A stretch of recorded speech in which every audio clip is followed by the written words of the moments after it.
Okay. I think we're good. I think so. We're gonna find out.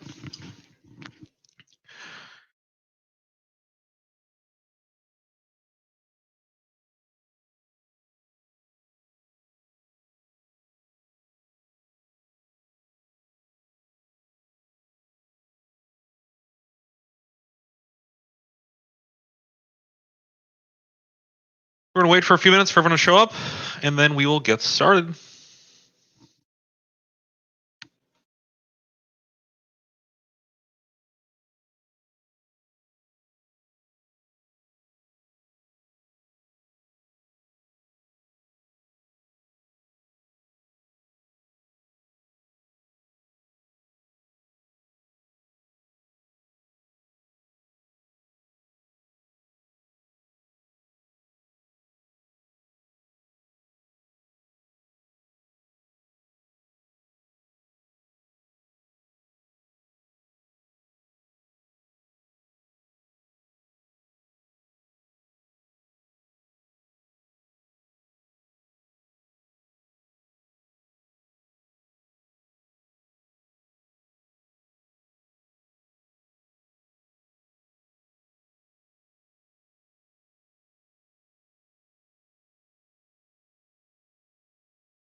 Okay, so I know we're having people still kind of trickling in, so I have a lot to cover, not a lot of time to do it. So I'm going to get started. The sessions are recorded, so you want to go back and check stuff later.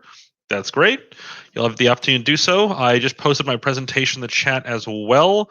But if you have any questions, comments, concerns, manifestos, anything, just drop it in chat and I will read it. So this whole presentation is about coaching Valorant and just how to go about managing teams and learning the game yourself, because it's not the easiest thing sometimes. So quick background stuff. Who am I? My name is Keith Kennedy. I am the director of Esports at Illinois Wesleyan University. I started this past month. I'm also a board member of the IHSEA. Formerly, I TO'd Rocket League, League of Legends, and Valorant for IHSEA. I formerly also taught computer science and mathematics at Glenwood High School and was the director of esports there as well. And I started that program my second day teaching there.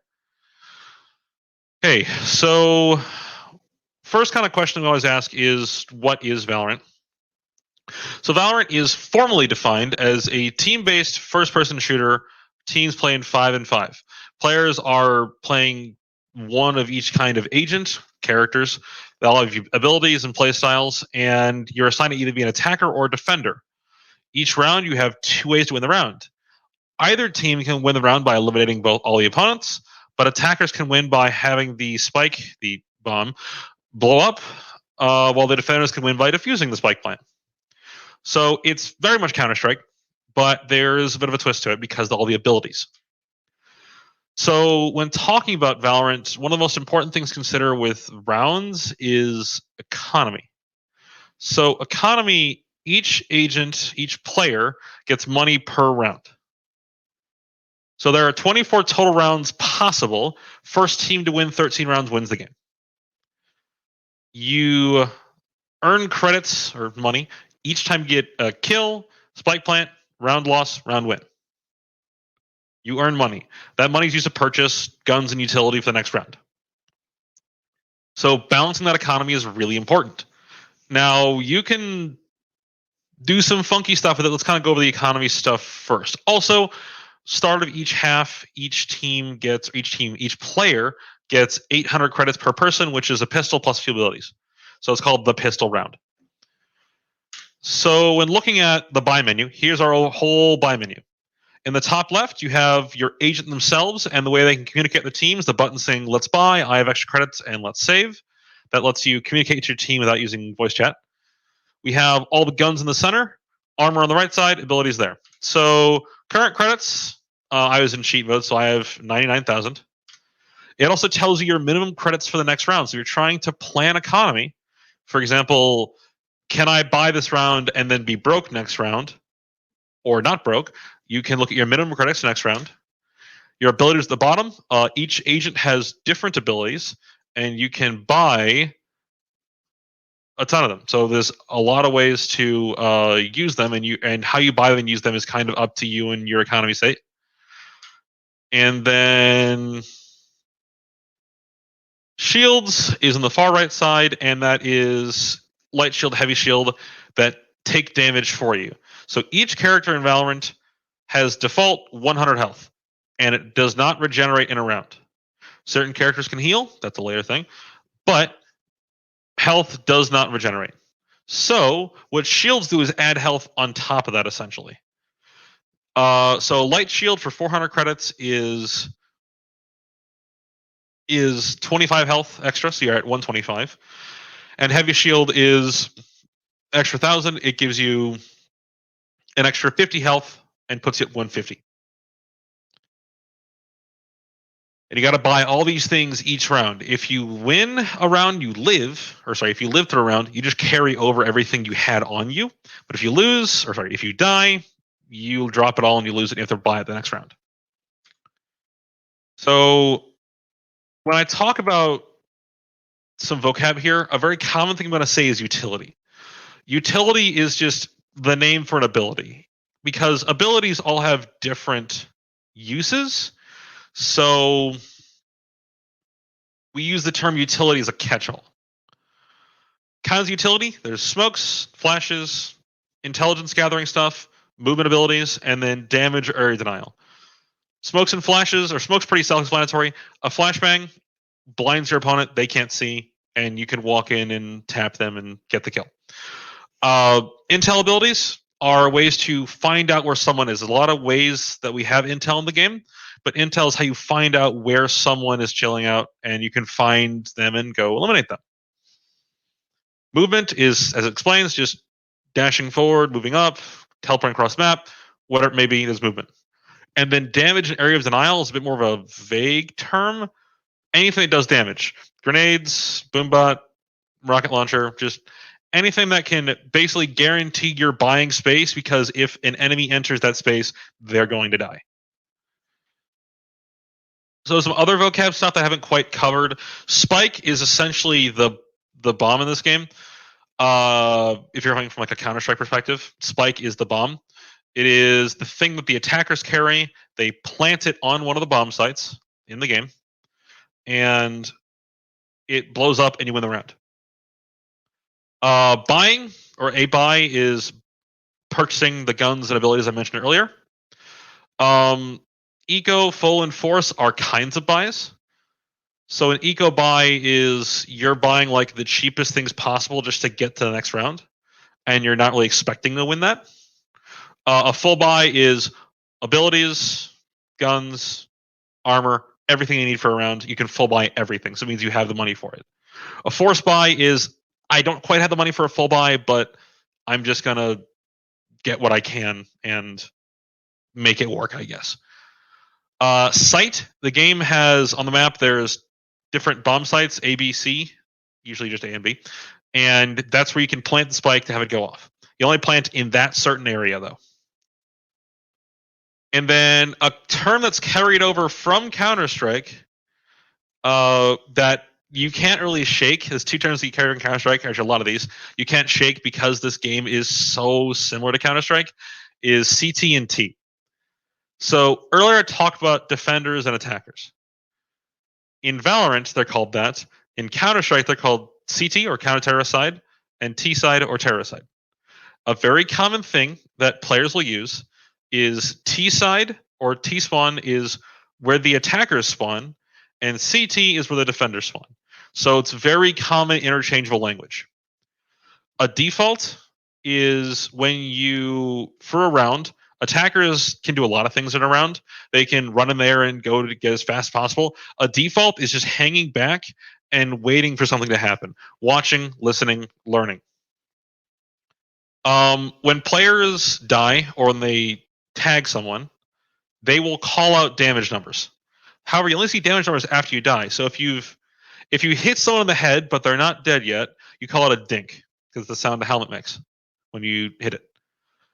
When they call someone's lit, that means they're super low health and you can usually get them in one shot. Entry is a really common term for the first person through the door.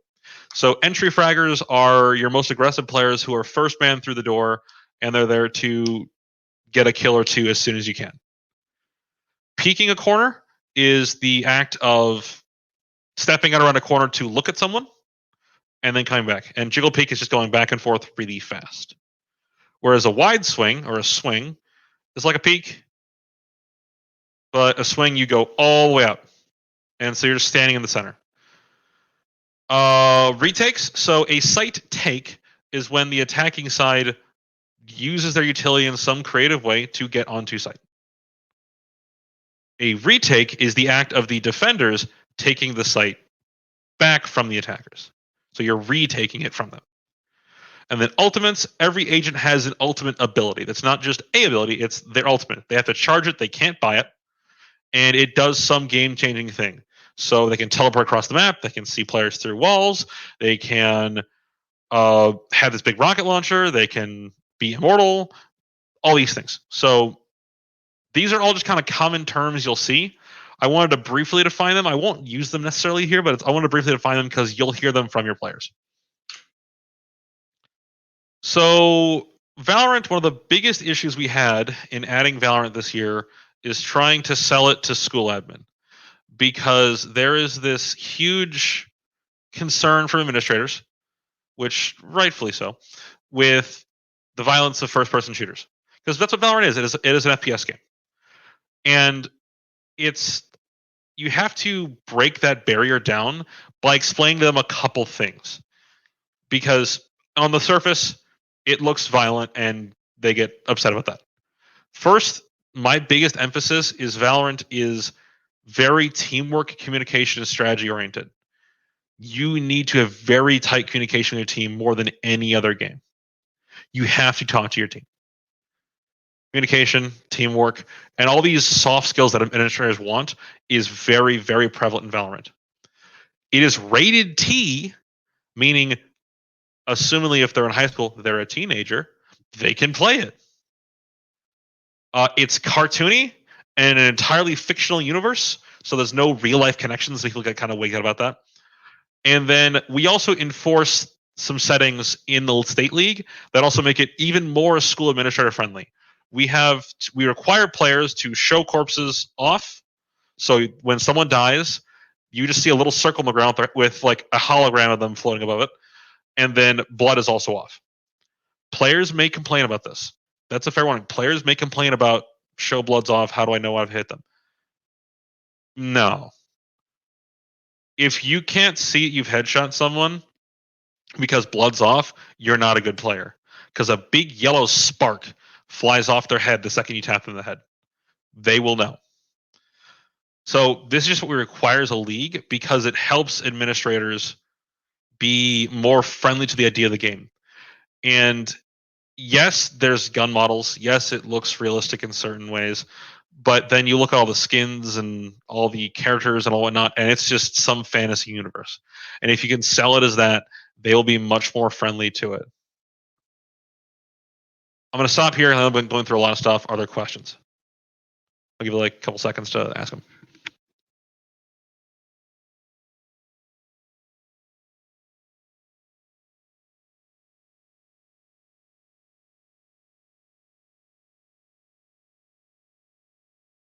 Okay. So IHSEA, the season format as it stands right now, we're going to start in February. Varsity is 7 weeks. JV is 10 weeks. Varsity will have a playoff after their season, whereas JV will not. So we're just going to play. So JV is playing to play. Varsity is playing for a trophy. Our recommended cutoff right now, and we're going to probably evolve this as the season goes on, is that JV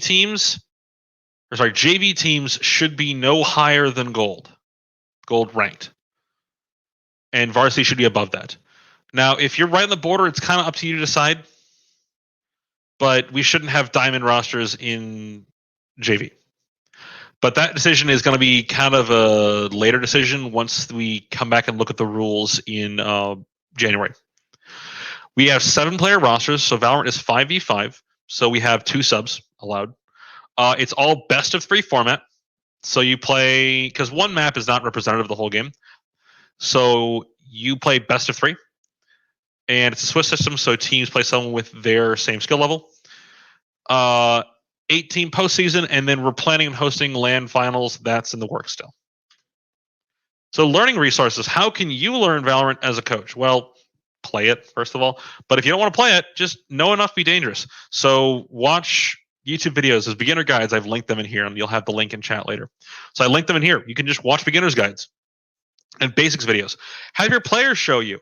If a player can teach you something about Valorant, that means they are also knowing more as a result. That's the biggest teacher trick of the book, is having someone teach you is an act of them also learning.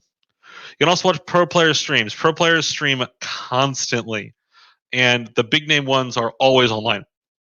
Shazam, Tens, Hiko, Wardell, Drone, Average Jonas. There's all these players who are online constantly.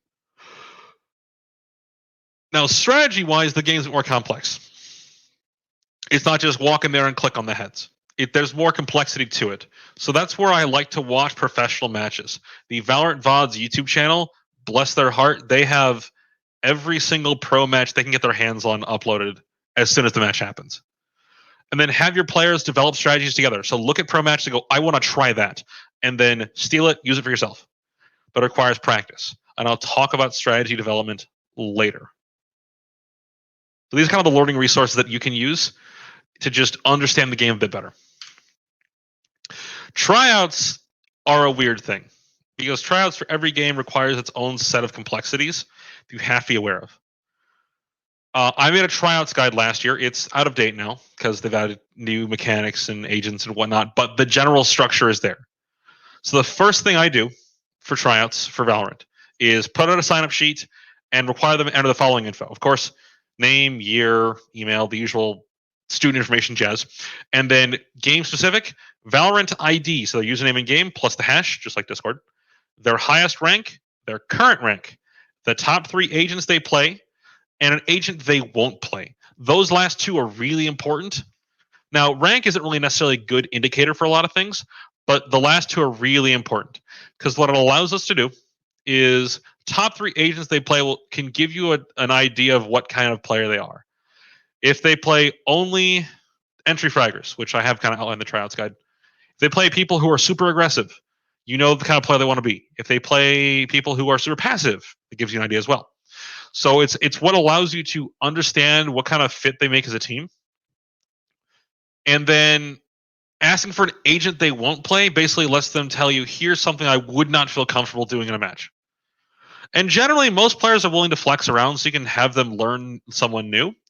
But if you can try to have a diverse set of agent pools on your eventual roster, that gives you a lot of flexibility. And of course, someone who can flex around a bunch is the most important. So format for tryouts. This depends on if you have more than 10 or less than 10. If I had just like 6 players trying out, I would do some drills versus each other first, which I'll talk about drills later. And then I would have them play online, play some matches, and just watch them. If I have more than 10, which is what many of you will probably have, basically scramble the teams. So try to keep equal skill rating on both teams. And just play them against each other, look at them, and rate them on the following things. And I basically make a big Google sheet, put their names at the top, categories on the side, and give 1 to 10 plus comments. So I look at game sense, which is how well do they know the game itself and how well can they understand the game state. So like, hey, I know someone's going to be in this spot kind of thing. I look at decision making. So are they going to run in there like a moron, or are they going to sit back and actually pay attention? I look at, of course, raw aim, which is just a mechanics thing. Are they good or not? Ability usage. So do they die with all their abilities up every round? Not very useful. Do they get caught out a lot with their ability in their hands and not their gun? Not useful as well. Communication and mental strength are 2 things that translate across any game, and it's no different here. Communication, I'll talk about as well in more detail later, but you look for comms and how well they're talking to teammates in constructive and helpful ways in whatever way you want them to. And then mental strength, because Valorant's a round-based thing. So if you lose a round horribly, you have to be able to reset and move on. You have to be able to reset. And that strength is really important. And so then once I have my final, like on my team, I had 10 players who were all pretty close. So I had to shuffle them through like 4 team orders to find here's my starting 5 probably. Then what I did is my final starting 5 together versus my JV starting 5 and saw how it came out. And that kind of gave me an idea of, okay, that's my good team. So make sure they all gel together at least once. Run them together at least once so you make sure that they don't hate each other, because sometimes kids can get petty like that. So once I have my teams together, I run drills. Like my practice is not just go play the game. It's drills, partially, and then practice for matches. So drills, there's a bunch of drills I do that all revolve around different game states. I run pistol-only drills, where you are allowed to have 800 credits of stuff to spend, which goes into pistols on the left side, and then 800 credits of abilities, however that works out for you. But they are limited to 800 credits a round and no ultimate abilities. And you play like 10 pistol rounds in a row. You can go into the custom settings, or you just do this on your own, and just have them run pistol rounds. I ran my team through pistol round drills for an hour and a half on every map. We lost 1 pistol round the rest of the season for the next 6 matches across both teams, because getting that down is really important, because pistol round's the first round of both halves, because you swap after 12 rounds. So if you can get pistol rounds down, it sets you up so well for the second round, because if you win pistol, you can then buy a lot more second round than the guys who lost pistol round, which means you'll likely win the second round, which then sets you up well for the third. So it's all about this chain reaction domino effect of, if I win this round in a convincing way, I can get set up better for the next round, and the next round, and the next round, and the next round. I then look at light buy drills. So light buy is you buy an SMG, light armor, and then I give them 300 credits abilities. A lot of times, second round of a game, you don't have enough money to comfortably full buy a rifle and armor. So what you do is you light buy. You buy SMGs, light armor, abilities, and just go try to squeak out a round win. That way you have more money going to the third round. Because money management is very important. So I look at light buy drills, because very commonly second round is almost always light buy versus light buy. And you have to get used to using not just the premium rifles.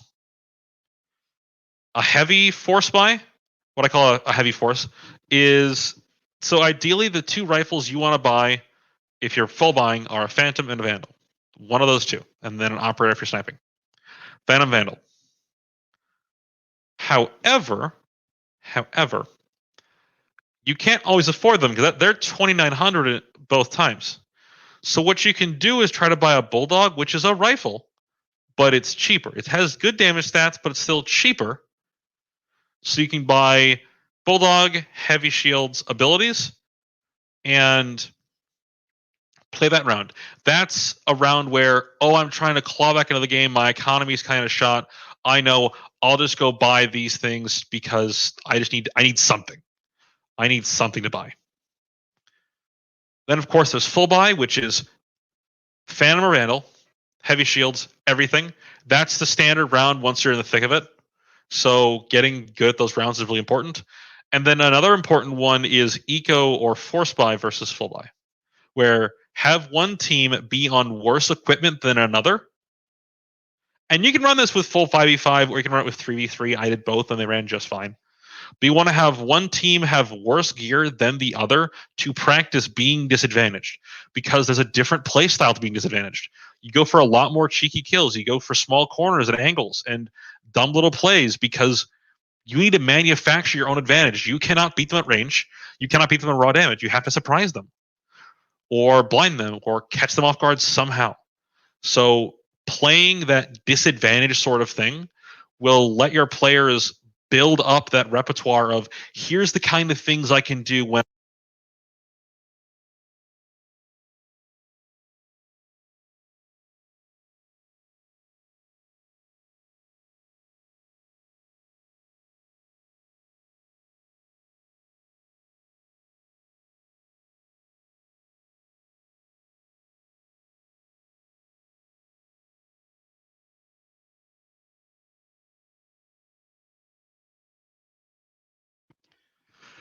my headset just died.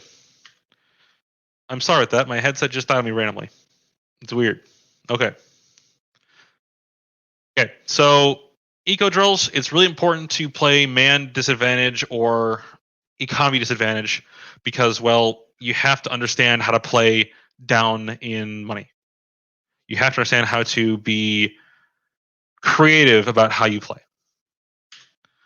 Now, these are drills I'd rather run 5v5, but I can do 3v3 or 2s or whatever with a smaller group just fine. Now, the first one is retakes. Practicing retakes is really important because you have to understand how to get the site back once you've lost it. So as a defender, very commonly, if I'm getting hard pushed and the attacking team is throwing the kitchen sink at me, I'm going to back out of sight. I want to live more than I want to maybe get a kill and then die. If I can stay alive, it gives my team more utility and more advantage to use going into the next round. So what retakes look like is your team has to coordinate. They have to dump all the utility together, and then you have to hit a site how you mean to. So with retakes, the way I do retake drills is I have the defending team sits offsite. So you sit offsite somewhere else on the map. The attacking team walks into site free and clear, plants the spike. As soon as that spike plant goes down, it's game on. Defending team can go do stuff. Their whole goal is try to take the site back from the attackers and then win the round. So you want to set them up in a case where they have to practice getting control of the site back when the enemy team's already set up on it. And I mix this with the economy drills too. So I'm saying, attacking team, you're on a full buy. Defending team, you're on a light buy. Go retake the site. Or vice versa. So you can mix with economy to keep it fresh. Now, 5v5 retake is the absolute hardest possible scenario. But much more commonly, it's 3v3, 3v2 kind of thing. So if you're not a full squad of 5 or full squad of 10, you can make 3v2 retakes work just fine, easily. Now, set pieces are a term that I use that I've seen talked about for fully coordinated and planned site hits. So the attacking team has, here's my plan. I'm going to enter in site. You go here. You smoke that. You flash that. That kind of thing. I'll talk about those a bit more later. But set pieces, run and drill those all day long if you want. Valorant's not really prone to set pieces. It's not the most common thing like Counter-Strike, but it's an important one to try. Just at least have a couple set pieces in your back pocket of like, I need to have something for this round. Let's try it. Information denial is a really important one for a lot of high school players, especially because players who are at lower levels, especially, get very antsy when they see nothing. So what I've done is looked at drills on 5v5, attacking team, give the defenders as little info as possible where you are and what you're doing. Starve them info. Don't show yourself, don't use utility, or use it sparingly. And then if they push you, identify that and rotate around the map based on that. And what's most useful for all of these, especially retake drills, is I record all of it from a spectator view. I use OBS or NVIDIA GeForce to do my shadow play, to do my recordings. Record all of it and then run it back with the players. Show it to them. They will, honestly, if you just give them video of themselves, they will pick apart their own plays more than you probably can. The one thing I warn you about, though, with letting them do that as a coach is, as a coach, you need to not let themselves give themselves too much slack. A phrase that I've always kind of run off of is, you judge others based on their actions and yourself based on intentions. Don't let them say, oh, I meant to do this in this play. No, here's what you did. Here's why it didn't work. So look at the intentions and the actions in that case. So like, hey, I wide swung in this corner, died, gave away all this info. Well, don't do that. Or how could I have done this better? So always reframe it as, what could I have done better? Now, set pieces, there's this wonderful website called Valorant. It is a place to plan out stuff for days. You can get so creative with amazing set pieces and have these maps drawn out. And then once you've drawn out what the set piece is, so who uses utility where, who smokes what, who gets vision here, then you can go run it. Because the hardest thing with set pieces is timing. How can I time a set piece so that everyone's in the right spots at the right time? No one's too early, no one's too late. You're all there together. Because one of the biggest issues with set pieces is not clearing corners and not being there fast enough to help your teammates. So what I like to do for set piece drills when I have the time is I would basically be the sixth person in the server where I have my full team on the attacking side and I'd be on the defending side and I'd tuck away in some corner in sight and see if their set piece covered me. If either they looked at my corner or I was spotted or smoked out or somehow. So I'm looking at, am I getting covered by their set piece? Now, set pieces aren't that frequent in Valorant. There's some of them, but a lot more times it's just kind of throwing it together. So I made this quick little flowchart. So top left, round starts. What I always do is run a default. Default means sit there, this is out for an attacker. Sit there, listen, watch. Where is the defender pushing? Where are they throwing utility? What are they doing on the map? And you sometimes get kills out of that, and you'll sometimes get killed out of that. So did you lose someone? Well, if I lost less than 2 people, I then ask myself, when the last time I ran a set piece?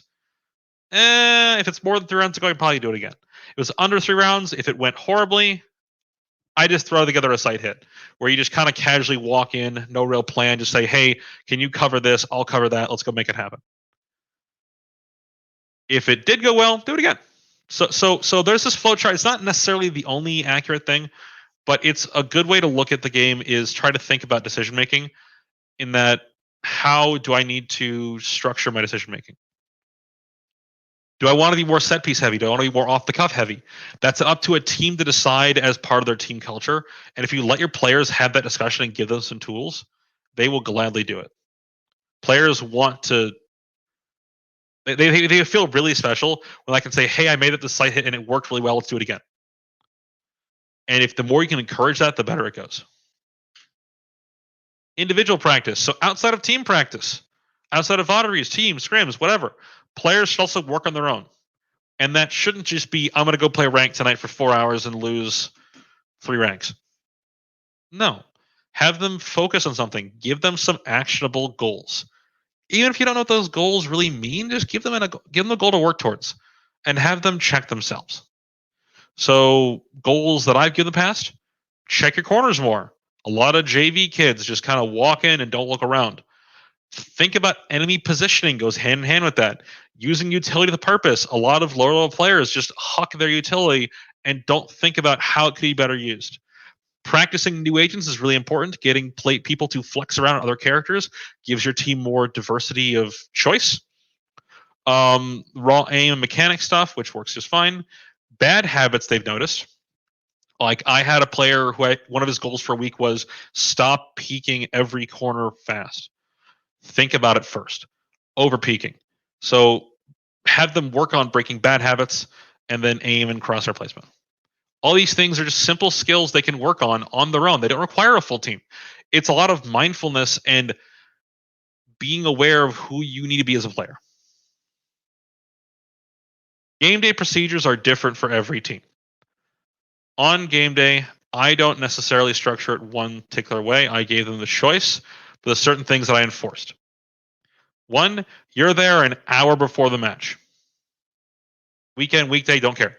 You have to be early because you have to get warmed up. If you play cold, you will play awful. Show up an hour early.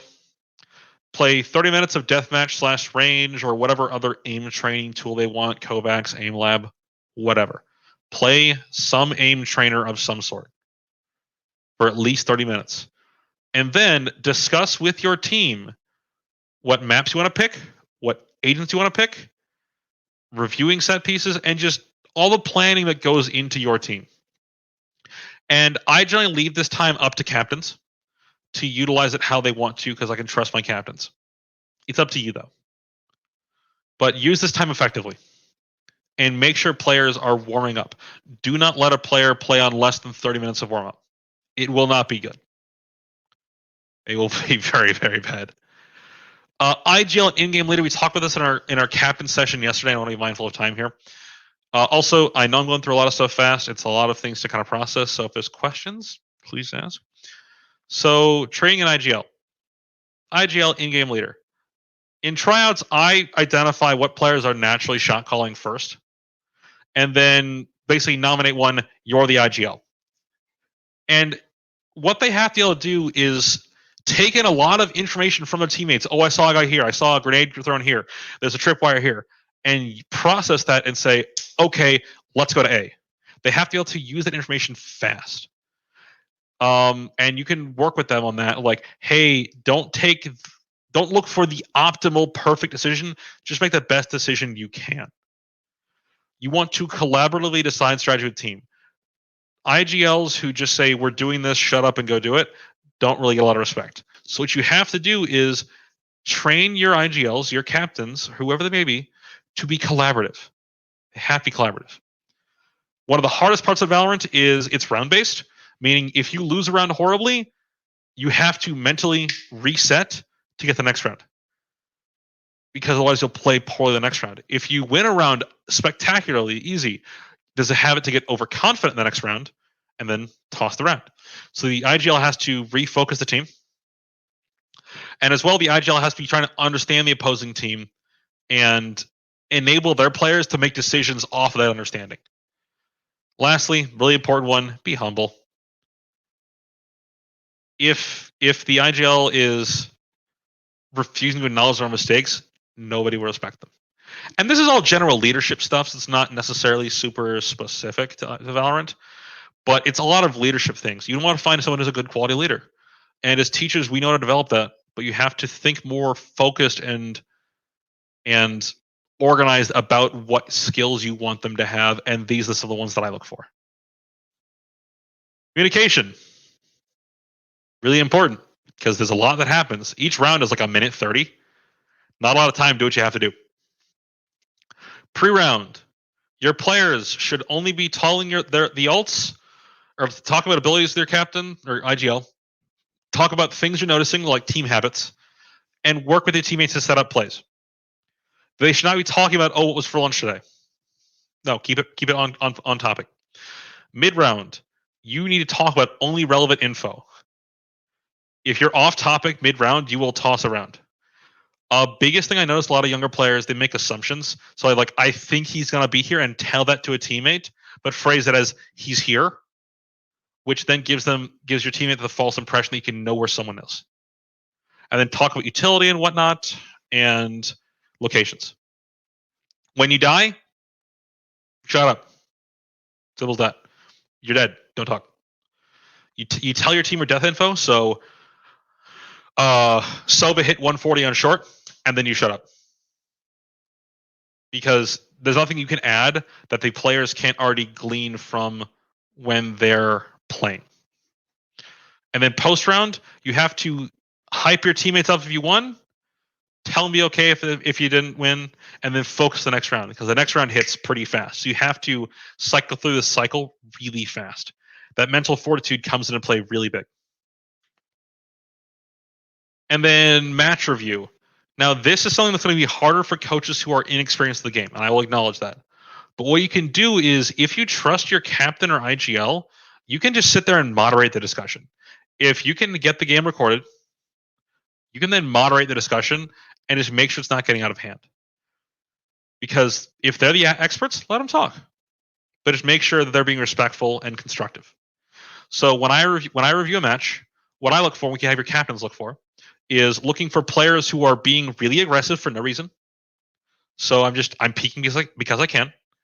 You're unaware of opponent positions. You're wasting your utility.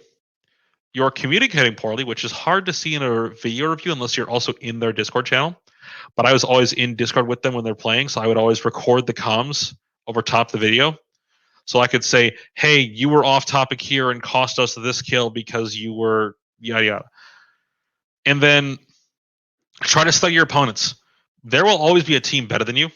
So if you can study your opponents, you will learn so much from them. So just study your opponents and understand what they're doing. But afterwards, after VOD review, I hate just doing a review and saying, okay, done, cool, leave. What I always try to leave my players with is a couple actionable things they can change, either as a team or as themselves. Give them something actionable to work on, to do, and to think about. If you give them goals and then checkpoint those goals and talk with them the next time you practice, that's going to be really helpful for making progress. So give them something to work on. So that's kind of my spiel on coaching and Valorant in general. And I went really fast through that. So are there questions? If you have any questions, please let me know. I know I went very fast through that.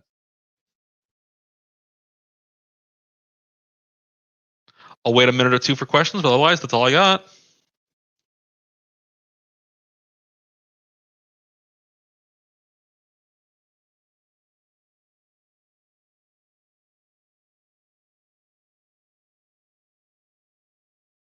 What's up, Joe?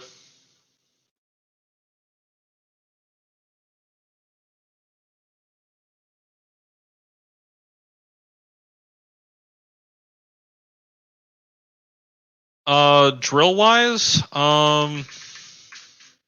so I do econ drills. I do 5v5 drills. The only other drills that I work on, there's one more. It's mostly around aim and whatnot, where this is more of a set piece thing. But if they're running a sight hit, I just tuck away in a corner somewhere and make sure they're checking for me. Now, aim labs and stuff is not my responsibility. So my drills only look at team practices. What they do outside of that is their choice. What I like them to do is I give them goals to work on. and they can accomplish however they want. But you can recommend, and what I recommend to my players was just do 30 minutes of aim training, however you want, a day. Aim labs, Kovacs, deathmatch. 30 minutes a day minimum will be helpful. Because a big habit players have is just jumping into a game without actually like warming up. They'll just kind of jump in and go, it's fine. No, you have to warm up. And so if you can get that drill down, play 30 minutes of deathmatch, aim labs, whatever a day, it'll be more helpful.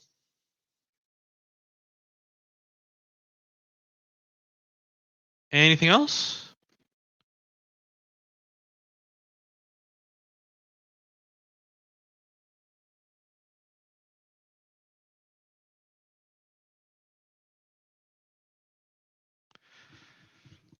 No problem, Joe. Okay. Barring anything else, you guys can contact me at my links back here. I'm on Discord constantly. I'll answer Twitter DMs most of the time, and then my email is always checked.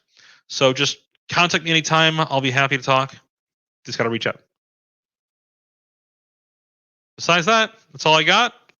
Let me know if you have questions, but I'll see everyone later.